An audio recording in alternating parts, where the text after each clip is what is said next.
श्री महाकालेश्वर मंदिर प्रबंध समिति द्वारा संचालित श्री महाकालेश्वर निःशुल्क अन्न क्षेत्र का निरीक्षण मंदिर प्रशासक एवं अपर कलेक्टर प्रथम कौशिक द्वारा किया गया। निरीक्षण के दौरान कौशिक ने भक्तों के लिए तैयार किए जा रहे भोजन प्रसाद की गुणवत्ता का अवलोकन किया।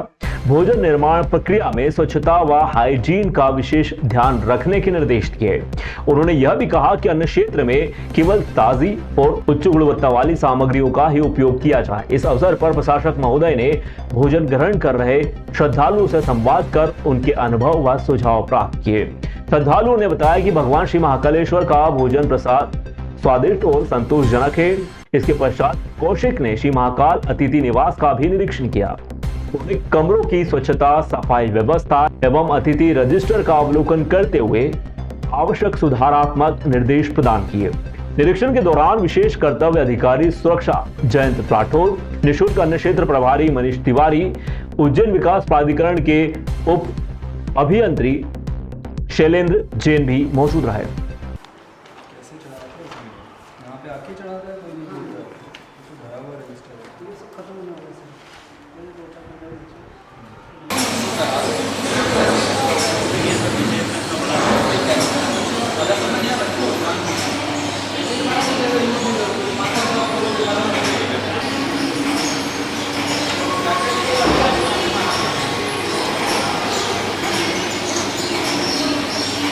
करवा चौथ का त्योहार 10 अक्टूबर को मनाया जाएगा। इसमें महिलाएं अपने पति की लंबी उम्र की कामना के लिए व्रत रखती हैं। करवा चौथ के त्योहार को लेकर महिलाओं में खासा उत्साह नजर आ रहा है और वे बाजारों में जमकर खरीदारी भी कर रही हैं।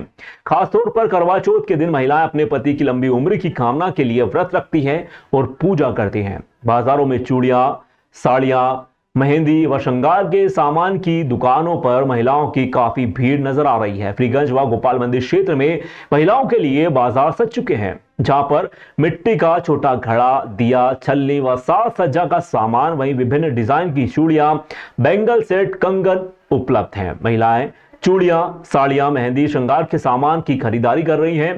इस दिन महिलाएं व्रत रखती हो चंद्रमा को अर्घ्य देने के बाद ही अपना व्रत तोड़ती हैं। महिलाओं ने करवा चौथ को लेकर कहा कि साल में एक ही दिन ऐसा मिलता है, जिसका अर्थ है कि यह त्योहार विवाहित महिलाओं के जीवन में एक महत्वपूर्ण और खास अवसर होता है, जिसे वे अपने पति की लंबी उम्र व खुशहाल वैवाहिक जीवन के लिए पूरे उत्साह व श्रद्धा के साथ में मनाती हैं।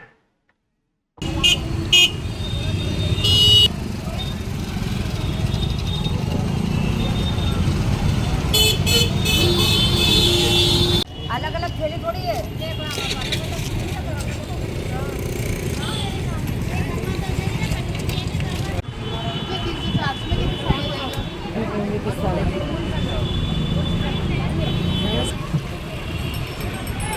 कल करवा चौथ है। हम अपने पति की लंबी उम्र के लिए व्रत रखते हैं, इसलिए यहाँ पे शॉपिंग करने आए हैं। रात को व्रत खोलते हैं, अपने पति की लंबी उम्र की कामना करते हैं, सुबह से लेकर शाम तक।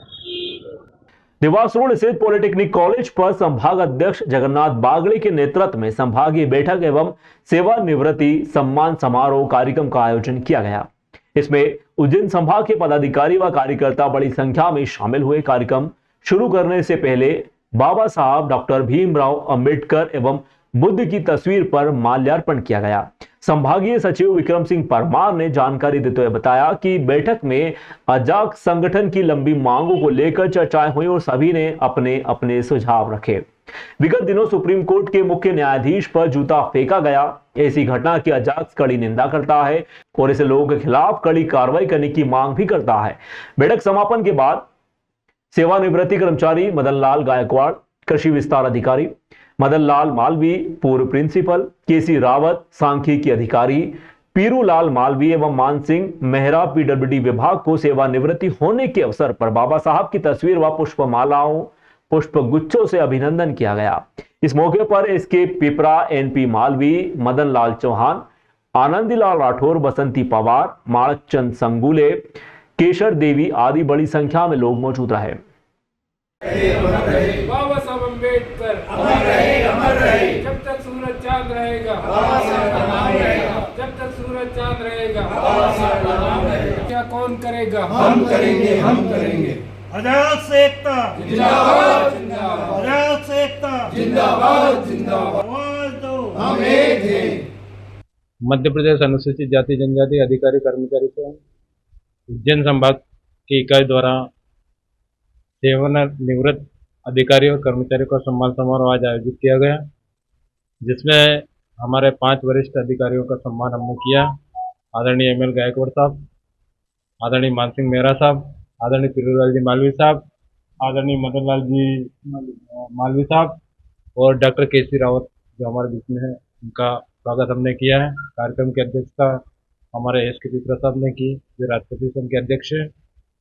और कार्यक्रम का जो उद्देश्य हमारा करने का था वो वर्तमान परिस्थिति में जो मुख्य न्यायाधीश के साथ जो दुर्व्यवहार किया गया है और जो बाबा साहब अम्बेडकर और अनुसूचित जाति और जनजाति के लोगों के साथ जो भेदभाव और ये घटनाएं घटित हो रही है उसके ऊपर मंथन किया गया। साथ ही माननीय कंसोटिया साहब ने 3 IAS अधिकारी को पदाधिकारी बनाया है। उनका सम्मान प्रत्येक जिले में उज्जैन संभाग के जो 7 जिले हैं, 7 जिले में एक सम्मान समारोह आयोजित करने का भी विचार विमर्श हुआ है। और अनुसूचित जाति और जनजाति की जो लंबित मांगे हैं उनके बारे में भी विचार विमर्श किया गया। इस तरह से एक सभी कुल मिला के ये अनुसूचित जाति और जनजाति के अधिकारियों और कर्मचारियों की जो समस्या है और उनके समाधान पे ये विचार विमर्श हुआ और उन अधिकारियों का सम्मान किया जो हमेशा हमको तन मन धन से हमेशा सहयोग करते हैं। 5 दिवसीय श्री कृष्ण गुरुकुल शिक्षा यात्रा मथुरा से उज्जैन तक निकाली गई। श्री कृष्ण गुरुकुल शिक्षा यात्रा भगवान श्री कृष्ण के उस मार्ग का अनुसरण करती है जिस पर वे द्वापर युग में कंस का वध करने के बाद शिक्षा ग्रहण करने के लिए मथुरा से उज्जैन आए थे। इस मार्ग में जयपुर, कोटा, झालावाड़, रणथंभौर और आगर जैसे स्थान शामिल हैं। यात्रा गुरुवार को उज्जैन में प्रवेश कर शिक्षा यात्रा तीर्थ पुरोहित महासंघ, धर्म यात्रा महासंघ व विश्व हिंदू परिषद के संयोजन से गुरुवार को उज्जैन के सांदीपनि आश्रम पर समाप्त हुई। इस धर्म सभा आयोजन में मुख्यमंत्री डॉक्टर मोहन यादव ने वर्चुअली जुड़कर सभा को संबोधित किया। इसमें साधु संत मौजूद रहे। मुख्यमंत्री ने अपने संबोधन में कहा कि विश्व हिंदू परिषद और सरकार के सभी संकल्प पूरे हो रहे हैं। उन्होंने विश्वास व्यक्त किया कि आने वाले समय में मथुरा में भगवान गोपाल कृष्ण के आनंद का अनुभव होगा जिसे दुनिया की कोई भी ताकत नहीं रोक सकती। सरकार के माध्यम से जो संकल्प लिए गए वे पूरे हुए। उन्होंने अयोध्या में राम मंदिर निर्माण का उदाहरण देते हुए कहा कि पहले लोग मजाक बनाते थे कि मंदिर वहीं बनाएंगे, तारीख नहीं बताएंगे, लेकिन अब तारीख भी बता दी और मंदिर भी बन गया। धारा 370 हटाने का जिक्र किया गया और घोषणा की सरकार की श्री कृष्ण की यात्रा मार्ग पर तीर्थ स्थल बनाएगी। धर्मसभा में राज्यसभा सांसद उमेश नाथ जी महाराज सहित बड़ी संख्या में साधु संत व यात्रा के पदाधिकारी मौजूद रहे। कार्यक्रम का संचालन यात्रा संयोजक सुरेंद्र चतुर्वेदी ने किया। सारे इस अवसर पर अधिकारीगण, पत्रकार साथियों, प्यारे मित्रों, भाइयों बहनों, मैं याद करना चाहूंगा कि भगवान वापस जब यहाँ पढ़ने आए तब सांदीपनि जी का आश्रम उनको शिक्षा। तो ये वाकई अवंतिका अद्वितीय नगरी और ये बाबा महाकाल की नगरी। वो चाहते तो सत्ताधीश होकर के वो शासन चलाते हैं, लेकिन शिक्षा की महत्ता क्या है ये उनने उस काल में स्थापित की। और लगभग कहते ऐसा है, जानकारी तो आप सब विद्वान बताएंगे कि 11-12 कि धर्म यात्रा महासंघ के माध्यम से, तीर्थ पुरोहित महासंघ के माध्यम से इस यात्रा का शुभारंभ किया जाए। ये 10 वर्ष पूर्व हमारी राष्ट्रीय कार्यकारिणी की बैठक में महाकाल मंदिर समिति के प्रवचन हाल में इसका संकल्प पारित किया गया था। आज वह पूर्ण हुआ। यह यात्रा 4 अक्टूबर को यमुना मैया की आरती करके और वहाँ विशाल शोभा यात्रा निकाल करके इसकी यात्रा का प्रारंभ किया, जो मथुरा से 5 अक्टूबर को सुबह जन्मभूमि से चालू होकर जयपुर, कोटा, झालावाड़ होती हुई आगर से आज नगर में प्रवेश किया है। माननीय मुख्यमंत्री जी इस यात्रा में वर्चुअली हमारे साथ जुड़ करके उन्होंने मार्गदर्शन दिया है। सभी संतों का सम्मान मिला है। माननीय मुख्यमंत्री जी ने भी यह कहा है कि इस यात्रा को केवल यह एक पार्ट है, दूसरा पार्ट इसका उज्जैन से द्वारका तक का होगा, क्योंकि भगवान कृष्ण ने जो गुरु दक्षिणा में ऋषि सांदीपनि को अपने बच्चों को लौटाने के लिए संकल्प लिया था, वह यात्रा का दूसरा संकल्प हमारा जो पूरा होगा वो द्वारका तक का होगा। माननीय मुख्यमंत्री जी ने आज जो कहा है, अगले वर्ष इस यात्रा का कार्यक्रम और मथुरा से द्वारका, उज्जैन और उज्जैन से द्वारका तक का करने का प्रयास हम करेंगे। सौभाग्य की बात है कि हमारे तीर्थ पुरोहित महासंघ, धर्म यात्रा महासंघ, विश्व हिंदू परिषद के माध्यम से जो हमारे संगठन की पूर्व में 10 वर्ष पूर्व उज्जैन में महाकाल प्रवचन में सम्मेलन हुआ था, उसमें प्रस्ताव पारित किया गया था कि भगवान श्री कृष्ण के जन्म स्थल से लेके भगवान के शिक्षा स्तरीय अर्थात अवंतिका सांदीपनी आश्रम तक एक यात्रा निकाली जाए। उस जो हमारा संकल्प था वो संकल्प आज हमारा पूर्ण हुआ और भगवान सांदीपनी महाराज श्री कृष्ण बलराम जी की और भगवान महाकाल की कृपा से अयोध्या मथुरा से लेके उज्जैन तक आज हमारी यात्रा संपन्न हुई। और इस यात्रा में जहाँ जहाँ हमारे पड़ाव थे वहाँ वहाँ धर्म सभा भी हुई और हमारे जो सनातन धर्म के संत हैं उनके आशीर्वाद हमें प्राप्त होते रहे और भगवान की श्री कृष्ण बलराम और सांदीपनी जी महाराज की कृपा से हमारी यात्रा निर्विघ्न रूप से पूर्ण हुई। और इस यात्रा में जिन जिन लोगों ने हमारे प्रांत के, मध्य प्रदेश प्रांत के, उत्तर प्रदेश प्रांत के और जो है राजस्थान प्रांत को, दिल्ली प्रांत के जिन जिन लोगों का हमको सहयोग प्राप्त हुआ, हम उन सब के लिए उन साधुवाद करते हैं। करवा चौथ का त्योहार 10 अक्टूबर को मनाया जाएगा। इसमें महिलाएं अपने पति की लंबी उम्र की कामना के लिए व्रत रखती हैं। करवा चौथ के त्योहार को लेकर महिलाओं में खासा उत्साह देखा गया। वे बाजारों में जमकर खरीदी कर रही हैं। खास तौर पर करवा चौथ के दिन महिलाएं अपने पति की लंबी उम्र की कामना के लिए व्रत रखती हैं और पूजा करती हैं। बाजारों में चूड़ियों, साड़ियों, मेहंदी व श्रृंगार के सामानों की दुकानों पर महिलाओं की भीड़ उमड़ रही है। फ्रीगंज व गोपाल मंदिर क्षेत्र में महिलाओं के लिए बाजार सज चुके हैं, जहां पर मिट्टी का छोटा घड़ा, दिया, चलनी व साज सज्जा का सामान, वहीं विभिन्न डिजाइन की चूड़ियां, बैंगल सेट, कंगन उपलब्ध हैं। महिलाएं चूड़ियों, साड़ियों, मेहंदी, श्रृंगार के सामान की खरीदारी कर रही है। इस दिन महिलाएं व्रत रखती हैं और चंद्रमा को अर्घ देने के बाद ही अपना व्रत तोड़ती हैं। महिला ने करवा चौथ को लेकर कहा कि साल में एक ही दिन ऐसा मिलता है। इसका अर्थ है कि यह त्योहार वैवाहिक महिलाओं के जीवन में एक महत्वपूर्ण और खास अवसर होता है, जिसे वे अपने पति की लंबी उम्र व खुशहाल वैवाहिक जीवन के लिए पूरे उत्साह व श्रद्धा के साथ में मनाती हैं। अलग अलग थैली थोड़ी है।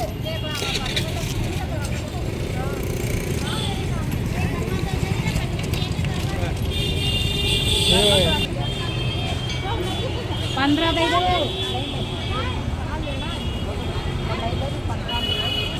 कल करवा चौथ है। हम अपने पति की लंबी उम्र के लिए व्रत रखते हैं, इसलिए यहाँ पे शॉपिंग करने आए हैं। रात को व्रत खोलते हैं, अपने पति की लंबी उम्र की कामना करते हैं, सुबह से लेकर शाम तक। श्री महाकाल शिव मंदिर प्रबंध समिति द्वारा संचालित श्री महाकालेश्वर निःशुल्क अन्न क्षेत्र का निरीक्षण मंदिर प्रशासक एवं अपर कलेक्टर प्रथम कौशिक द्वारा किया गया। निरीक्षण के दौरान कौशिक ने भक्तों के लिए तैयार किए जा रहे भोजन प्रसादी की गुणवत्ता का अवलोकन किया तथा भोजन निर्माण प्रक्रिया में स्वच्छता और हाइजीन का विशेष ध्यान रखने के निर्देश भी दिए। उन्होंने यह भी कहा कि अन्न क्षेत्र में केवल ताजी व उच्च गुणवत्ता की सामग्रियों का ही उपयोग किया जाए। इस अवसर पर प्रशासक महोदय ने भोजन ग्रहण कर रहे श्रद्धालुओं से संवाद कर उनके अनुभव व सुझाव भी प्राप्त किए। श्रद्धालुओं ने बताया कि भगवान श्री महाकालेश्वर जी का भोजन प्रसाद स्वादिष्ट और संतोषजनक है। इसके पश्चात कौशिक ने श्री महाकालेश्वर अतिथि निवास का भी निरीक्षण किया। उन्होंने कमरों की स्वच्छता, सफाई व्यवस्था एवं अतिथि रजिस्टर का अवलोकन करते हुए आवश्यक सुधारात्मक निर्देश प्रदान किए। निरीक्षण के दौरान विशेष कर्तव्य अधिकारी सुरक्षा जयंत राठौर, निःशुल्क अन्न क्षेत्र प्रभारी मनीष तिवारी एवं उज्जैन विकास प्राधिकरण के उप अभियंत्री शैलेंद्र जैन भी मौजूद रहे।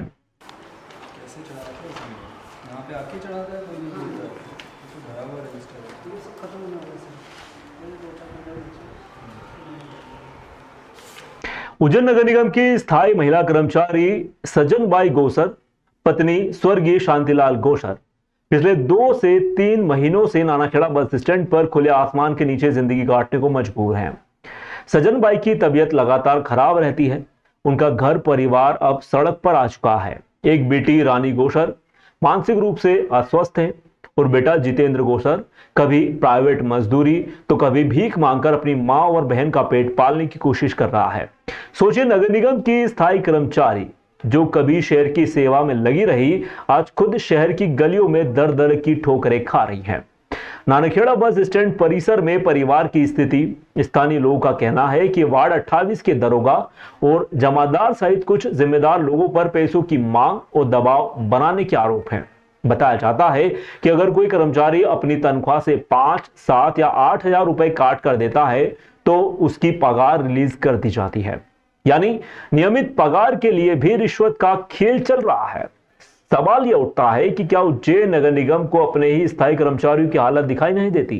क्या इसी शहर से इतने बड़े आयोजन, झांकी, महोत्सव करने वाले समाज के ठेकेदारों की नजर इस परिवार तक नहीं पहुंचती? क्या एक महिला कर्मचारी और उसकी असहाय बेटे की जिंदगी किसी सरकारी फाइल में दबी रह जाएगी? वार्ड 28 की सजनबाई गोसर कोई आम नाम नहीं बल्कि एक आईना है उस व्यवस्था का जहां स्थायी कर्मचारियों भी भिखारी बन रहे हैं। उज्जैन नगर निगम के आयुक्त से वार्ता न्यूज की सीधी अपील है, सजनबाई गोसर व उनके परिवार को तुरंत राहत सहायता, चिकित्सा सुविधा, स्थायी पगार भुगतान का आदेश दिया जाए। समाज की मजबूती सिर्फ आयोजनों से नहीं, अपने गिरे हुए लोगों को उठाने से भी होती है। अगर नगर निगम के स्थायी कर्मचारी भूख और अपमान से मर रहे हैं तो यह सिर्फ प्रशासन की नहीं, पूरे समाज की हार है। रिपोर्टर राजकुमार झांझोट। मैं राजकुमार झांझोट, वार्ता न्यूज उज्जैन से आप सभी के लिए उज्जैन से एक फिर खबर। नगर पालिका निगम से स्थायी रूप से नौकरी पर सज्जन भाई पति कांतिलाल गोसर, जो मानसिक रूप से माँ और बेटी दोनों रोगी हैं और वहीं पुत्र प्राइवेट नौकरी करने पर मजबूर, स्थायी कर्मचारी होने के बावजूद भी इनका वेतन काट लिया जाता है और लगातार इनको दरोगा पार्षद के प्रतिनिधियों द्वारा वेतनों की मांग को लेकर परेशान किया जाता है। आज इनकी कंडीशन ये है कि मानाखेड़ा बस स्टैंड पे भिखारियों जैसी जिंदगी जी रहे हैं। एक सरकारी नौकरी पे होने के बावजूद भी 40 से 45 हज़ार रुपये तनख्वाह है इनकी, पर इनके हाथ में 0 बटे सन्नाटा, मतलब कुछ भी नहीं आता है। माँ जो सज्जन भाई है इनका चला फिरा नहीं जाता है। इनकी एक बेटी है जो मानसिक रोगी, बेटा प्राइवेट काम करता है। अब समाज के जो चोला ओढ़ के पहन के घूम रहे हैं कि हम वाल्मीकि समाज के बड़े बड़े पद पे अधिकारी हैं, कुछ समाज सज्जन हैं जो अपने आप को वाल्मीकि समाज का बड़े बड़े पद पे स्थापित रखते हैं, कोई अध्यक्ष के रूप में, कोई उपाध्यक्ष के रूप में, कोई सचिव के रूप में।